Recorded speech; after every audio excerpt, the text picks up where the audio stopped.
Netis router setup বা configure করার জন্য আমরা যে কোনো একটি ব্রাউজার বা গুগলে গিয়ে সার্চ করব 192.168.1.1। এটি হচ্ছে পুরাতন রাউটারের ক্ষেত্রে, নতুন রাউটারের ভার্সন ক্ষেত্রে 192.168.2.1 এই আইপিটা লিখে সার্চ করবেন। সার্চ করার পর এরকম একটি পেজ আসবে। পেজ আসার পর এখানে স্টার্ট করবেন। স্টার্ট করার পরে দেখবেন ডিএইচপিসি এই লেখাটাতে ক্লিক করবেন। ক্লিক করার পরে আপনারা দেখতে পাচ্ছেন এই যে পিপিপিওই এখানে একটা ক্লিক করার পর এরকম একটা পেজ দেখতে পাবেন। এই পেজে আপনারা দেখতে পাচ্ছেন ইউজার নেম এবং পাসওয়ার্ড। ইউজার নেম এবং পাসওয়ার্ড কোথায় পাবেন? আপনার যে আইএসপি কোম্পানি আছে তার কাছ থেকে জেনে নেবেন। আপনার ইউজার নেম এবং পাসওয়ার্ডটা এখানে বসাবেন। আইএসপির ইউজার নেম এবং পাসওয়ার্ড দেওয়ার পরে আপনারা এখানে নেক্সটে ক্লিক করবেন। নেক্সটে ক্লিক করার পর এখানে নেটিস লেখাটি আছে, নেটিস নামটি কেটে দিয়ে আপনার ইচ্ছা মতন একটি নাম দিবেন এবং তার নিচে পাসওয়ার্ড আছে, আপনার ইচ্ছা মতন পাসওয়ার্ড দিবেন।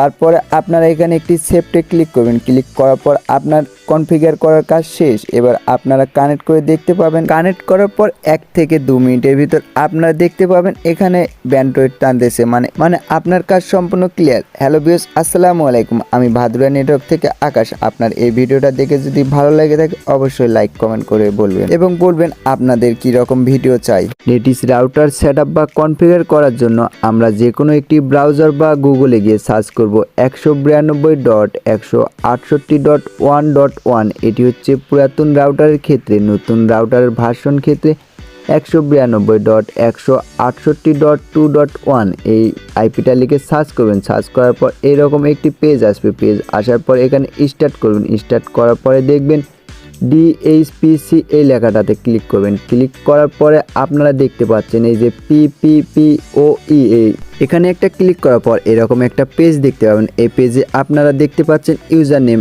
এবং পাসওয়ার্ড। ইউজার নেম এবং পাসওয়ার্ড কোথায় পাবেন? আপনার যে আইএসপি কোম্পানি আছে তার কাছ থেকে জেনে নেবেন। আপনার ইউজার নেম এবং পাসওয়ার্ডটা এখানে বসাবেন। আইএসপির ইউজার নেম এবং পাসওয়ার্ড দেওয়ার পরে আপনারা এখানে নেক্সটে ক্লিক করবেন। নেক্সটে ক্লিক করার পর এখানে নেটিস লেখাটি আছে, নেটিস নামটি কেটে দিয়ে আপনার ইচ্ছা মতন একটি নাম দিবেন এবং তার নিচে পাসওয়ার্ড আছে, আপনার ইচ্ছা মতন পাসওয়ার্ড দিবেন।